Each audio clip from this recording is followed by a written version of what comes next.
तो इसमें कह रहा है इतिहास का जनक किसे कहते हैं। इतिहास का जनक जो है हेरोडोटस को कहते हैं। उसके बाद में भारतीय पुरातत्व का पिता किसे कहा जाता है, तो अलेक्जेंडर कनिंघम को। मानव द्वारा पाला गया प्रथम जानवर कौन था, यही कुत्ता है। किस काल को माइक्रोलिथ कहा जाता है, तो वो जो है पुरापाषाण काल को जो है नहीं, मध्यपाषाण काल को जो है माइक्रोलिथ कहा जाता है। निम्नलिखित में से किस कालखंड में मानव ने सर्वाधिक जीवन बिताया, तो ये जो है पुरापाषाण काल है। पुरापाषाण काल में जो है मानव ने सर्वाधिक जीवन बिताया है। मानव द्वारा खोजी गई सबसे पहली धातु कौन सी थी, तो ये है तांबा। सबसे पहले चावल के साक्ष्य कहाँ मिले हैं, तो ये कोल्डिवा क्षेत्र है। ठीक है। आग का आविष्कार आप सभी जानते हैं कि जो है पुरापाषाण काल में हुआ था।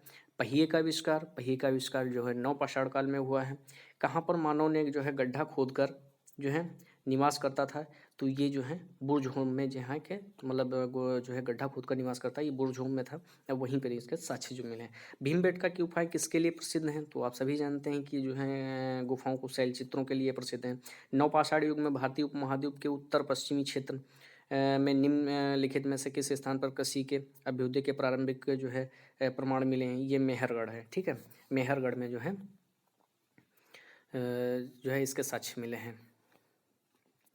ठीक है। फिर उसके बाद में कह रहा है राख का टीला। ठीक है। राख का टीला निम्नलिखित में किस नौपाषाणिक स्थल में से संबंधित है, तो ये संगनकल्लू है। ठीक है, ये यहाँ पे मिले हैं। भीमबेटका किसके लिए प्रसिद्ध है, तो अभी ये क्वेश्चन रिपीट हो गया है गुफाओं और शैल चित्रों के लिए।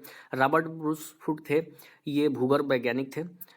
भारतीय उपमहाद्वीप में किस में कृषि के प्राचीनतम जो साक्ष्य मिले हैं, साक्ष्य प्राप्त हुए हैं, वो मेहरगढ़ से प्राप्त हुए हैं। ये यूपीपीसीएस जो है 2010 में पूछा गया है। ठीक है। हड्डी से निर्मित आभूषण भारत में मध्य पाषाण काल के संदर्भ में प्राप्त हुए हैं, ये महदाह से। ठीक है, ये भी जो है यूपीएससी आरओ में पूछा गया है। ठीक है।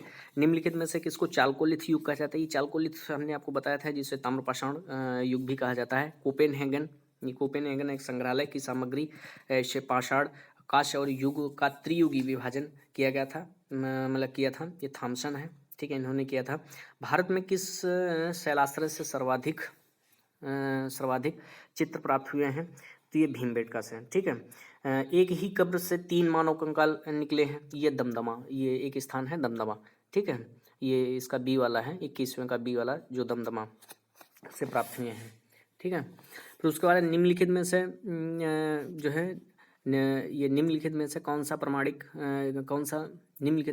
प्रागैतिहासिक काल चित्रकला के लिए प्रसिद्ध है, तो ये भीमबेटका लेंगे। भीमबेटका में जो है बहुत सी मतलब चित्रकारी मिली है। ठीक है। भीमबेटका की गुफाएं कहाँ स्थित हैं, ये अब्दुल्लागंज मध्य प्रदेश का एक जिला है, रायसेन जिला। ठीक है। उस स्थान का नाम बताएं जहाँ से प्राचीनतम स्थायी जीवन के प्रमाण मिले हैं। ठीक है, तो वो है मेहरगढ़। ठीक है, ये भी यूपीपीसीएस मेंस 2018 में जो है पूछा गया है। भारतीय पुरातत्व सर्वेक्षण निम्नलिखित विभागों यानी मंत्रालयों में किसका जो है संलग्न कार्यालय है, ये संस्कृति मंत्रालय है। ठीक है, उसी के अधीन है।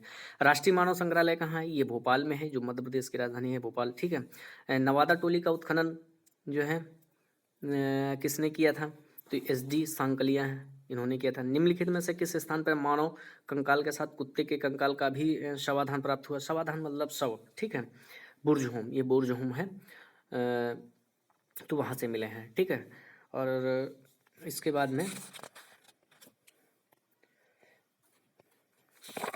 उसके बाद में आद्य ऐतिहासिक काल के बारे में जो है क्वेश्चन कुछ दिए हुए हैं, जिसमें कह रहा है इस काल में मानव द्वारा लिखी गई लिपि को पढ़ा जा सकता है। देखो, जो पढ़ा जा सकता है इसीलिए इसको आद्य ऐतिहासिक काल कहते हैं। ठीक है, इंग्लिश में इसको प्रोटो हिस्टोरिक कहते हैं। किंतु लिखित साक्ष्य नहीं मिले हैं। ठीक है, मानी उस लिपि को पढ़ा नहीं जा सकता है। ठीक है, लिखा तो है, लिपि चित्रात्मक थी। इस काल की जानकारी के स्रोतों को पुरातात्विक साक्ष्य ही हैं। इसमें सिंधु सभ्यता को रखते हैं। सिंधु सभ्यता के बारे में कह रहा है इंडस वैली सिविलाइजेशन। यह सभ्यता सिंधु नदी के तट पर मिली थी, इसलिए इसे सिंधु सभ्यता कहते हैं। ठीक है। इसकी जानकारी के लिए पहली खुदाई हड़प्पा से हुई थी, अतः इसे हड़प्पा सभ्यता भी कहते हैं। सिंधु सभ्यता की जानकारी चार्ल्स मैसन ने 1826 ईस्वी में दिया था। सिंधु सभ्यता सर्वेक्षण जेम्स कनिंघम ने 1853 ईस्वी में किया था। सिंधु सभ्यता 13 लाख वर्ग किलोमीटर में फैली हुई है। ठीक है। लॉर्ड कर्जन ने 1904 में पुरातत्व विभाग की स्थापना किया था, जिसके महानिदेशक जॉन मार्शल थे। सिंधु सभ्यता का नामकरण जॉन मार्शल ने किया था। सिंधु सभ्यता की पहली जो है खुदाई दयाराम साहनी ने की थी। सिंधु सभ्यता का आकार कैसा था? त्रिभुजाकार था। ठीक है। सिंधु सभ्यता विश्व की सबसे बड़ी शहरी सभ्यता थी। इसका विकास 2500 ईसा पूर्व से 1750 ईसा पूर्व हुआ था। ठीक है।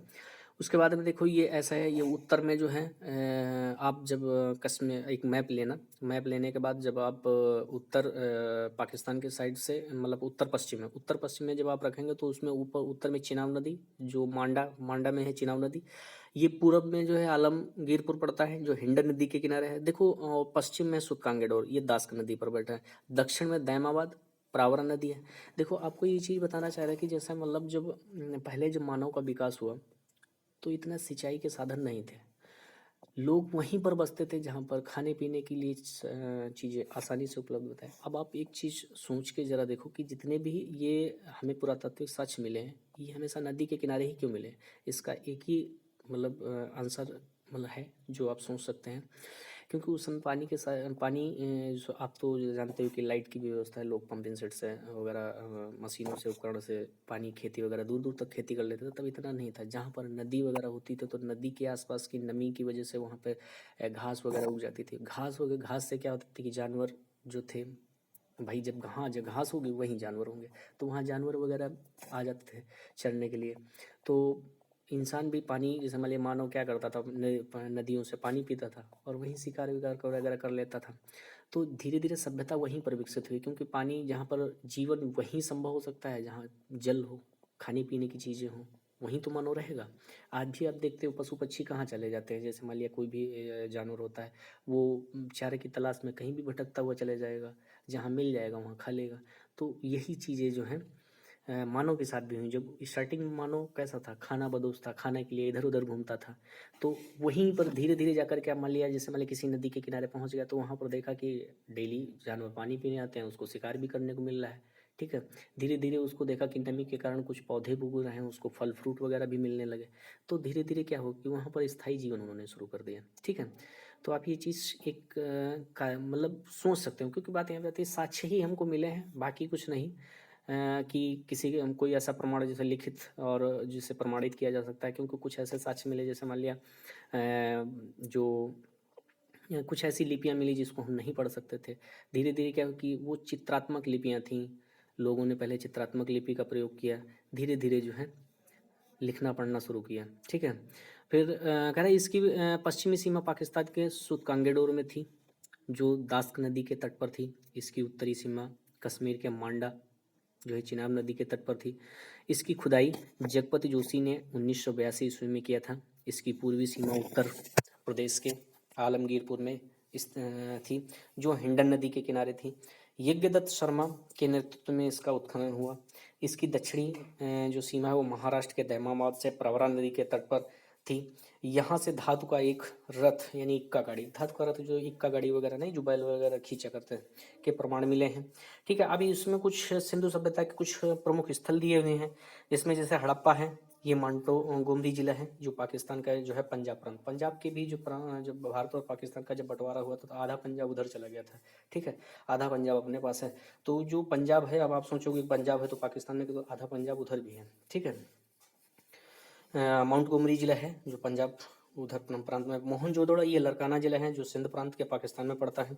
कालीबंगन ये हनुमानगढ़ है, जिला राजस्थान में पड़ता है, ये भारत में है इसलिए इसमें लिखा हुआ है। धौलावीरा ये कच्छ जिला गुजरात में है। ठीक है।